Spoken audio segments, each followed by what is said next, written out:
So this is what I've got. Starting with section A.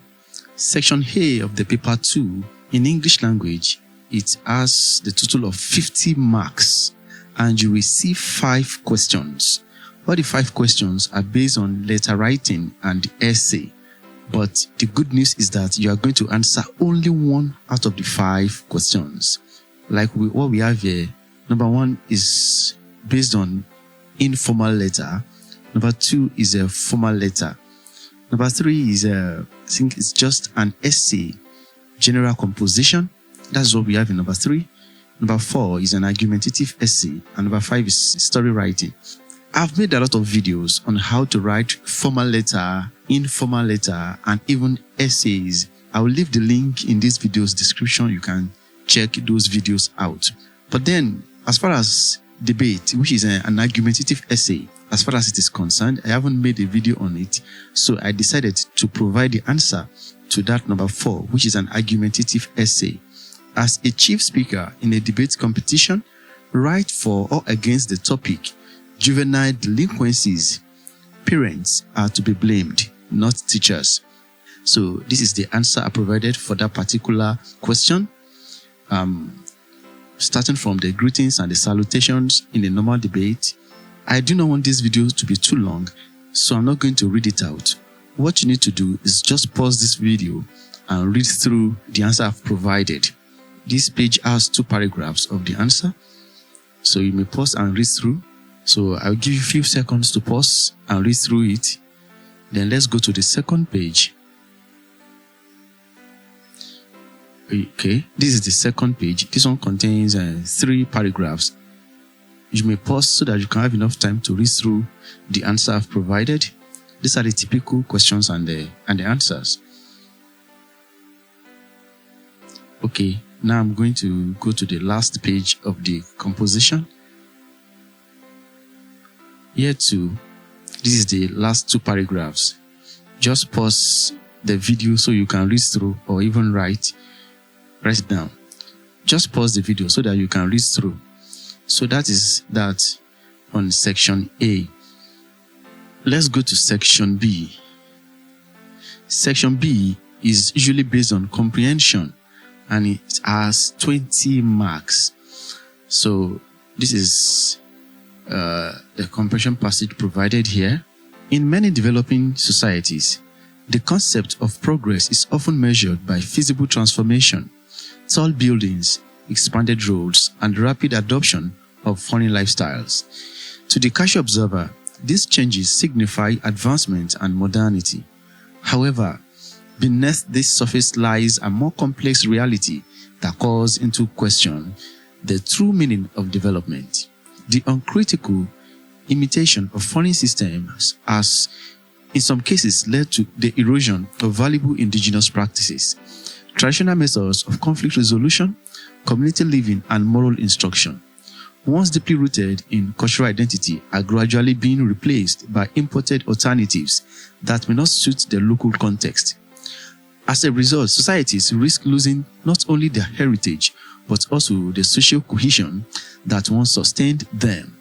Moreover, the pursuit of material progress has created a widening gap between the privileged and the underprivileged, while a small segment of the population enjoys the benefits of modernization. A larger proportion continues to grapple with poverty, unemployment, and limited access to basic amenities. This disparity raises an important question.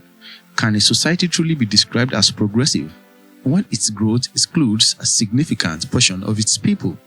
It is also worth noting that genuine progress is not merely external, but internal.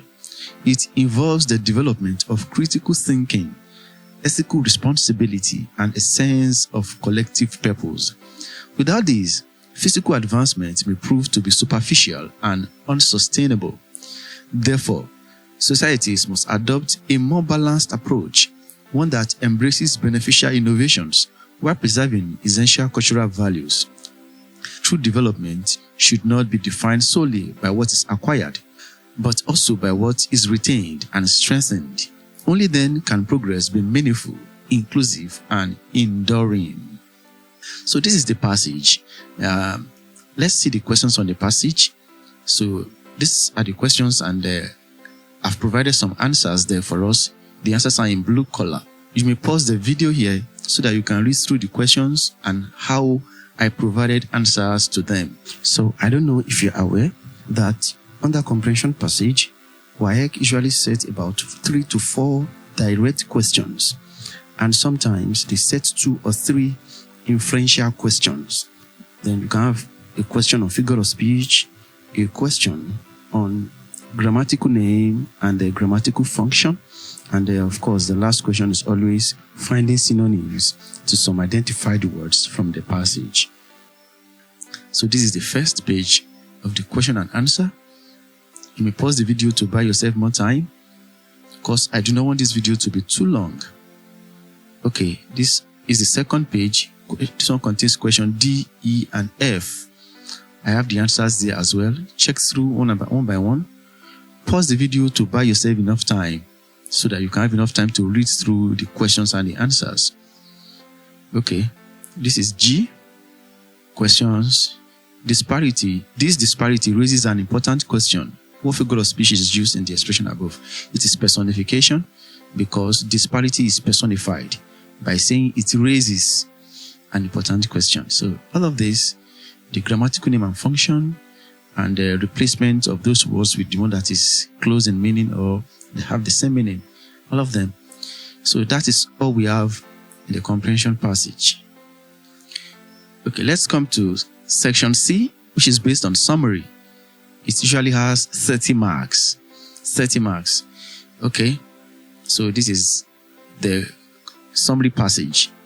Democracy is a system of government in which people of a country have the power to choose their leaders and influence decisions made on their behalf.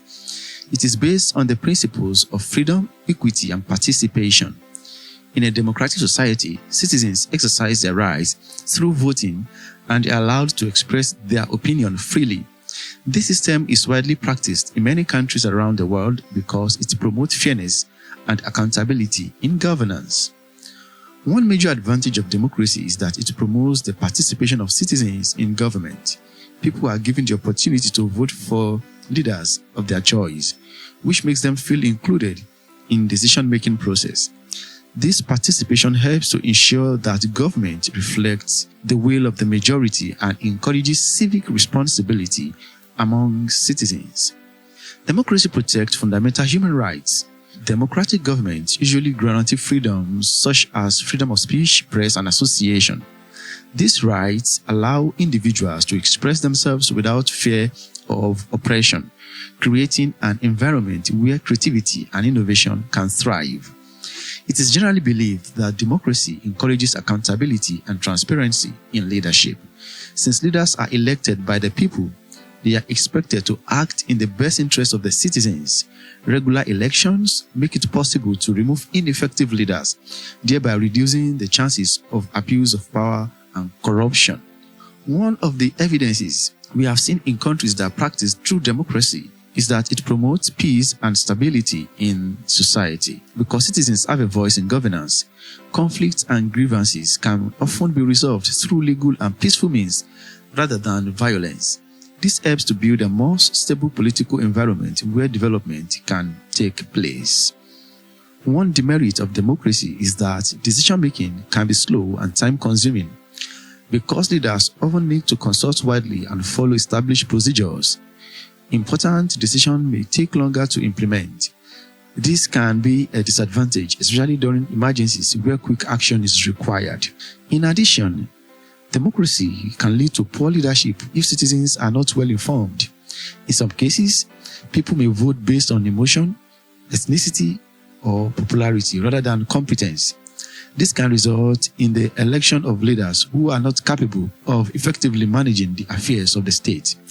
Democracy remains one of the most widely accepted systems of government in the world because of its many benefits, especially in promoting freedom and participation.